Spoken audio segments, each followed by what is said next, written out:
ಶ್ರೀ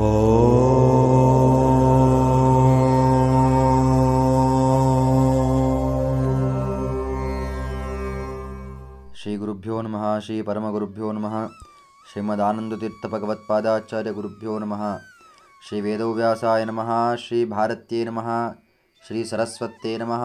ಶ್ರೀ ವಾಯವೇ ನಮಃ. ಶ್ರೀ ಬ್ರಹ್ಮಣೇ ನಮಃ. ಶ್ರೀ ಮಹಾಲಕ್ಷ್ಮೇ ನಮಃ. ಶ್ರೀ ನಾರಾಯಣಾಯ ನಮಃ. ಶ್ರೀ ಕೃಷ್ಣಾಯ ನಮಃ. ಶ್ರೀ ವಾಸುದೇವಾಯ ನಮಃ. ಹರಿ ಓಂ.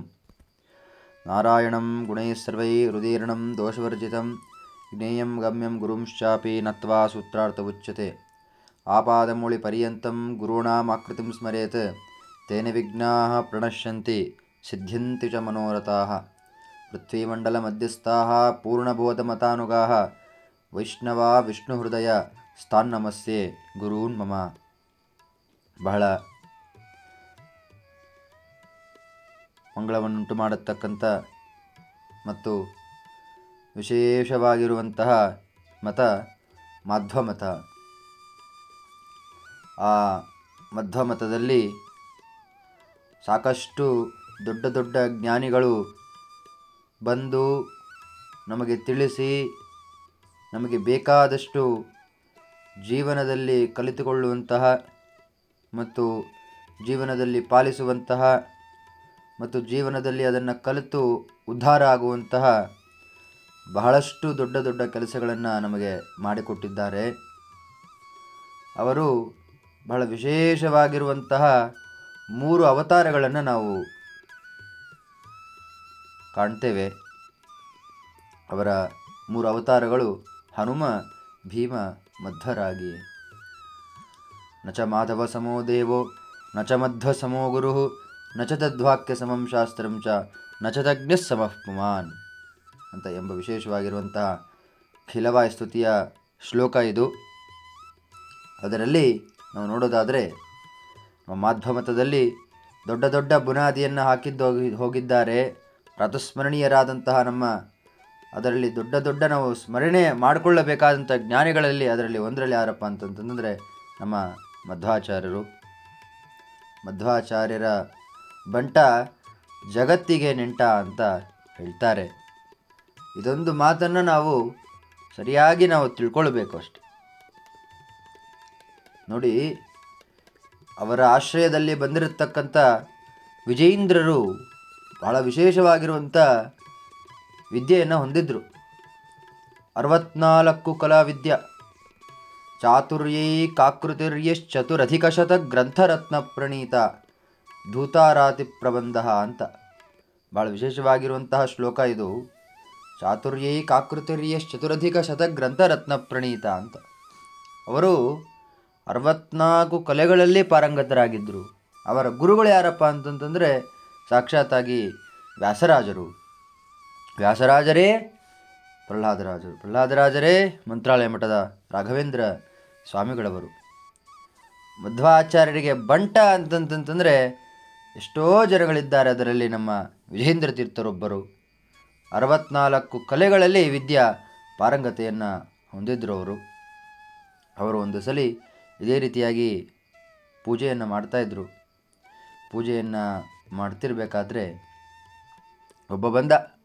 ಪೂಜೆ ಮುಗಿಸ್ಕೊಂಡಾದ್ಮೇಲೆ ನಾನು ಸ್ವಾಮಿಗಳನ್ನು ಭೇಟಿ ಮಾಡಬೇಕು ಅಂತ. ಸ್ವಾಮಿಗಳು ಪೂಜೆಯಲ್ಲಿದ್ದಾರಪ್ಪ, ಪ್ರತೀಕ್ಷೆಯನ್ನು ಮಾಡಬೇಕು ಅಂತ. ಆಯಿತು, ನಾನು ಮಾಡ್ತೀನಿ.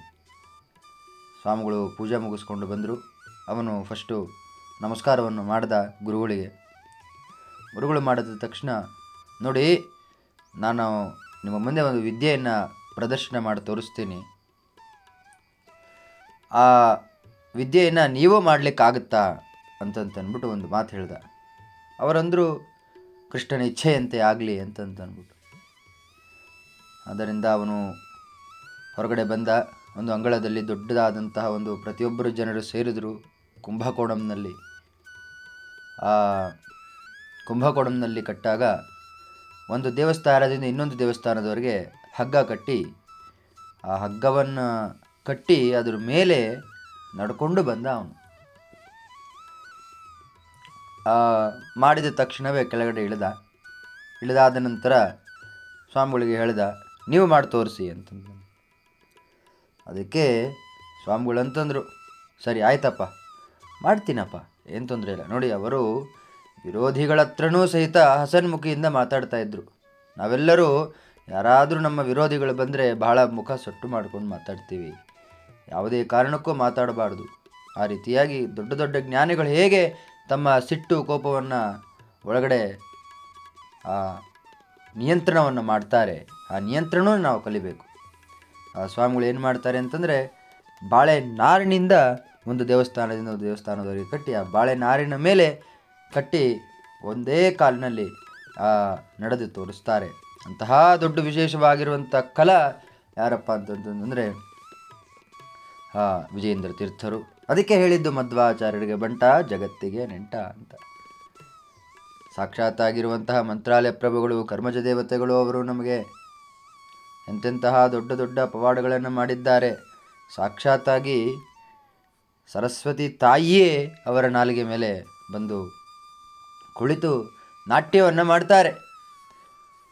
ಒಂದು ಸಲ ಬ್ರಹ್ಮದೇವರು ಪಠನೆಯನ್ನು ಮಾಡಬೇಕಾದ್ರೆ ಸರಸ್ವತಿ ತಾಯಿ ಎಲ್ಲೋ ಹೋಗಬೇಕು ಅಂತ ಅವಳಿಗೆ ಮನಸ್ಸು ಬರುತ್ತೆ.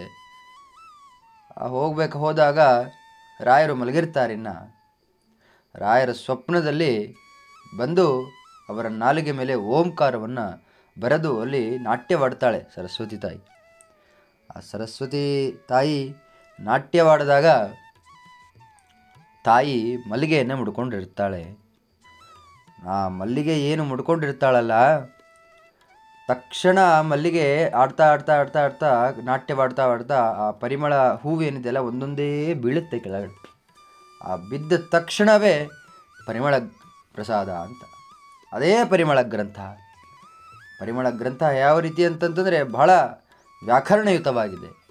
ಅಂತಹ ಒಂದು ದೊಡ್ಡ ಮಂತ್ರಾಲಯ ಮಠದ ರಾಘವೇಂದ್ರ ಸ್ವಾಮಿಗಳವರ ಒಂದು ವಿಶೇಷವಾಗಿರುವಂತಹ ಸರಸ್ವತಿ ದೇವಿಯ ಅನುಗ್ರಹ ಅವರಲ್ಲಿ ಇದೆ. ಇನ್ನೂ ಹೆಚ್ಚು ನಾವು ನೋಡಬೇಕಾದ್ರೆ ಮಧ್ವಾಚಾರ್ಯರು ಒಂದು ಸಲ ಅವರ ಗ್ರಂಥದಲ್ಲಿ ವರ್ಣನೆಯನ್ನು ಮಾಡಿದ್ದಾರೆ.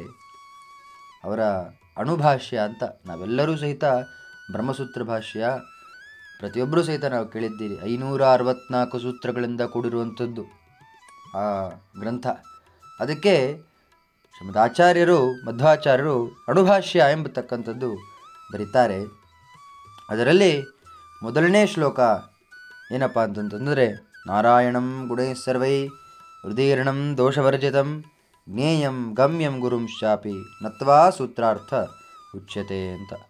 ಹೇಗೆ ಇಲ್ಲಿ ವಿಶೇಷವಾಗಿ ನಾರಾಯಣನ ಗುಣಗಳ ವರ್ಣನೆಯನ್ನು ಮಾಡಿದ್ದಾರೆ. ನಾರಾಯಣಂ ಗುಣೈಃ ಸರ್ವೈ ಉದೀರ್ಣಂ ದೋಷವರ್ಜಿತಂ ಅಂತ. ಮೊದಲು ನಾವು ಏನು ತಿಳ್ಕೋಬೇಕು ಅಂತಂದರೆ, ನಾರಾಯಣ ಗುಣಪರಿಪೂರ್ಣ ಅಂತ. ನಮ್ಮನ್ನೆಲ್ಲ ನಾವು ಗುಣಗಳು ಎಣಿಕೆ ಮಾಡ್ಕೊಳ್ಳಿಕ್ಕಾಗೋದಿಲ್ಲ. ಯಾವ ಗುಣ ಅಂತಂತಂದರೆ ಕೆಟ್ಟ ಗುಣ ಎಣಿಕೆ ಮಾಡ್ಕೊಳ್ಳೋದಕ್ಕಾಗೋದಿಲ್ಲ. ಆದರೆ ಪರಮಾತ್ಮನ ಗುಣ ಹೇಗಪ್ಪ ಅಂತಂತಂದರೆ ಗುಣ ಪರಿಪೂರ್ಣತೆ ಅಂತ. ಪರಿಪೂರ್ಣತೆ ಅಂತಂದರೆ ಪೂರ್ಣವಾಗಿರುವಂತಹ ಪರಿಪೂರ್ಣತೆ ಇದೆ. ಯಾವತ್ತೂ ಸಹಿತ ಎಂಡಿಲ್ಲ ಅವ್ರಿಗೆ ಆ ಗುಣದಲ್ಲಿ. ನಮಗೆ ಎಂಡಿದೆ, ಆದರೆ ಅವರಿಗೆ ಎಂಡ್ಲೆಸ್ ಆದ್ದರಿಂದ ಗುಣ, ಆದ್ದರಿಂದ ಅವರಿಗೆ ಗುಣ ಪರಿಪೂರ್ಣ ಅಂತ ಹೇಳ್ತಾರೆ. ಇನ್ನು ದೋಷವರ್ಜಿತಂ ಅಂತ, ನಮ್ಮಲ್ಲಿ ನೀವು ಎಷ್ಟು ಬೇಕಾದ್ರೂ ದೋಷಗಳನ್ನು ಎಣಿಕೆ ಮಾಡ್ಬೋದು. ಹಂಗೆ ಮಾಡ್ತಾರೆ, ಹಿಂಗೆ ಮಾಡ್ತಾರೆ, ಆ ರೀತಿ ಇದ್ದಾರೆ, ಈ ರೀತಿ ಇದ್ದಾರೆ ಅಂತ ಅಂದ್ಬಿಟ್ಟು. ಆದರೆ ಪರಮಾತ್ಮನ ಗುಣ ಯಾವ ರೀತಿಯಪ್ಪ ಅಂತಂತಂದರೆ ಅವನಲ್ಲಿ ಒಂದೂ ಸಹಿತ ದೋಷ ಇರೋದಿಲ್ಲ. ದೋಷ ವರ್ಜಿತನಾಗಿದ್ದಾನೆ ಭಗವಂತ. ಮೊದಲು ನಾವು ಅದನ್ನು ತಿಳ್ಕೋಬೇಕು. ನಮ್ಮಲ್ಲಿ ಜಾಸ್ತಿ ಗುಣದಿಂದಲೂ ಜಾಸ್ತಿ ಏನಪ್ಪ ಅಂತಂದರೆ ದೋಷಗಳು ನಾವು ಒಳಗೊಂಡಿದ್ದೇವೆ. ಸಿಟ್ಟು, ಕೋಪ, ಮದ, ಮಾತ್ಸರ್ಯಾದಿಗಳು, ಹರಿಷಡ್ವರ್ಗಗಳನ್ನು ನಾವು ಒಳಗೊಂಡಿದ್ದೀವಿ. ಅದಕ್ಕೆ ಷಣ್ಣಾಂ ಭಗ ಇತೀರಿತಃ ಭಗವಂತ ಅಂತ. ಐಶ್ವರ್ಯಶ್ಚ ಭಗಶ್ಚ ಷಣ್ಣಾಂ ಭಗ ಇತೀರಿತಃ ಭಗವಂತ. ಯಾರು ಗುಣಗಳನ್ನು ಹೊಂದಿರ್ತಾರೋ ಅವರಿಗೆ ಭಗವಂತ ಅಂತ. ಯಾರ ಗುಣದಲ್ಲಿ ಸದ್ಯಕ್ಕೆ ಒಂದು ಗುಣಗಳು ಸಹಿತ ನಮ್ಮಲ್ಲಿ ಇರೋದಕ್ಕೆ ಸಾಧ್ಯ ಇಲ್ಲ. ಆದ್ದರಿಂದ ಭಗವಂತ ಆಗೋದು ದೂರ ಉಳಿತು. ನಾನೇ ಭಗವಂತ ಅಂತ ಕೆಲವರು ಹೇಳ್ಕೊತಾರೆ. ಅದು ಸಾಧ್ಯ ಇಲ್ಲ. ಭಗವಂತನಕ್ಕೂ ಮನುಷ್ಯರಿಗೂ ಅಜಗಜಾಂತರ ವ್ಯತ್ಯಾಸ ಇದೆ. ಹುಟ್ಟು ಸಾವು ಪ್ರತಿಯೊಂದು ಸಹಿತ ನಮಗೆ ಬಿಟ್ಟಿದ್ದಲ್ಲ. ಮನಯೇವ ಮನುಷ್ಯಾನಾಂ ಕಾರಣಾತ್ ಬಂಧ ಮೋಕ್ಷಯೋಹೋ ಅಂತ ಹೇಳ್ತಾರೆ. ನಮ್ಮ ಮನಸ್ಸು ನಮಗೆ ಬಂಧನಕ್ಕೆ, ಮೋಕ್ಷಕ್ಕೆ ಕಾರಣ ಆಗಿದೆ. ನಮ್ಮ ಮನಸ್ಸು ನಾವು ಅದನ್ನು ತಪ್ಪಿಸ್ತರಾಗಿ ಏನೇನೋ ಮಾಡ್ತೀವಿ. ಮನಸ್ಸನ್ನು ನಾವು ಯಾವತ್ತೂ ಸಹಿತ ಬದಲಾಯಿಸೋಕ್ಕಾಗೋದಿಲ್ಲ. ಭಗವಂತನ ಕಡೆ ನಾವು ಎಳೆಯೋದಕ್ಕಾಗೋದಿಲ್ಲ. ಆದ್ದರಿಂದ ಎಳೆಯೋಕ್ಕಾಗೋದಿಲ್ಲ ಅಂತಂದ್ರೇನು, ನಮಗೆ ಸಂಸಾರ ಬಿಟ್ಟಿದ್ದಲ್ಲ ಅಂತ. ಪುಟ್ಟಿಸಲೇಬೇಡ ಎನ್ನು ಪುಟ್ಟಿಸಿದ ಮಾತ್ರ ಎನ್ನು, ಇಷ್ಟು ಮಾತ್ರ ಪೇಳಿಕೊಂಬೆ ಶ್ರೀಕೃಷ್ಣನೇ ಅಂತ ಹೇಳ್ತಾರೆ. ಆದ್ದರಿಂದ ಹುಟ್ಟಿಸಲೇಬೇಡ ಇನ್ನು ಅಂತ ಹೇಳ್ತಾರೆ, ಹುಟ್ಟಿಸಲೇಬೇಡಪ್ಪ ಅಂತ. ಆದರೆ ಹುಟ್ಟಿಸಲೇಬೇಡ ಅಂತನೋಕ್ಕಿಂತ ಮುಂಚೆ ಅದಕ್ಕೆ ನಾವು ಕರೆಕ್ಟಾಗಿ ಯೋಗ್ಯಸ್ಥರಾಗಿ ಇದ್ದೀವಾ ಅಂತ ನಾವು ನೋಡ್ಕೋಬೇಕು. ಆದ್ದರಿಂದ ದೋಷವರ್ಜಿತನಾಗಿದ್ದಾನೆ. ಇನ್ನು ಹೇಳೋದಾದರೆ ಜ್ಞೇಯಂ ಗಮ್ಯಂ ಗುರುಂಶ್ಚಾಪಿ ಅಂತ. ಭಗವಂತ ಹೇಗಪ್ಪ ಅಂತಂದರೆ ಜ್ಞೇಯಂ ಒಳ್ಳೆ ಜ್ಞಾನವನ್ನು ಹೊಂದಿದ್ದಾನೆ, ಗಮ್ಯಂ ಅಂತಂದರೆ ಒಳ್ಳೆ ರೀತಿಯಾದ ವಿನಯ ಸ್ವಭಾವ ಹೊಂದಿದ್ದಾನೆ, ಹಸನ್ಮುಖಿ ಇದ್ದಾನೆ. ಇನ್ನೂ ಹೆಚ್ಚೇನಪ್ಪ ಅಂತಂತಂದರೆ ಗುರುಂಶ್ಚಾಪಿ, ನಮಗೆಲ್ಲರಿಗೂ ಸಹಿತ ಅದಕ್ಕೆ ಹೇಳ್ತಾರೆ ನಚ ಮಾಧವ ಸಮೋ ದೇವೋ ನಚ ಮಧ್ವ ಸಮೋ ಗುರು ನಚ ತದ್ವಾಕ್ಯ ಸಮಂ ಶಾಸ್ತ್ರಂ ಚ ನಚ ತಜ್ಞ ಸಮಃ ಪುಮಾನ್ ಅಂತ. ಒಳ್ಳೆ ರೀತಿಯಾದ ನಚ ಮಾಧವ ಸಮೋ ದೇವೋ, ಅವರಂಥ ಗುರುಗಳಿಲ್ಲ. ನಚ ಮಧ್ವ ಸಮೋ ಗುರು, ಅವರಂಥ ಗುರುಗಳು ನಮಗೆ ಯಾರೂ ಸಹಿತ ಸಿಗೋದಿಲ್ಲ. ನಚ ಮಾಧವ ಸಮೋ ದೇವು, ಅವರಂಥ ದೇವತೆಗಳು ಯಾರೂ ಸಹಿತ ಸಿಗಲ್ಲ ನಮಗೆ. ನಚ ಮಧ್ವ ಸಮೋ ಗುರು, ಅವರ ಗುರುಗಳಂತ ನಮಗೆ ಯಾರೂ ಸಹಿತ ಗುರುಗಳು ಸಿಗೋದಿಲ್ಲ. ನಚ ತದ್ವಾಕ್ಯ ಸಮಂ ಶಾಸ್ತ್ರಂ ಚ, ಅವರ ಕೆಲವೊಂದು ವಾಕ್ಯಗಳು ಏನಪ್ಪ ಅಂತಂತಂದರೆ ಅವರ ಒಂದು ವಾಕ್ಯಗಳು ಯಾವುದಕ್ಕೂ ಸಹಿತ ಸಮನ ಬಾರಲಾರ್ದಂಗಿರುತ್ತೆ. ಆ ರೀತಿಯಾಗಿ ಗಂಭೀರ ವಾಕ್ಯಗಳಾಗಿರುತ್ತೆ.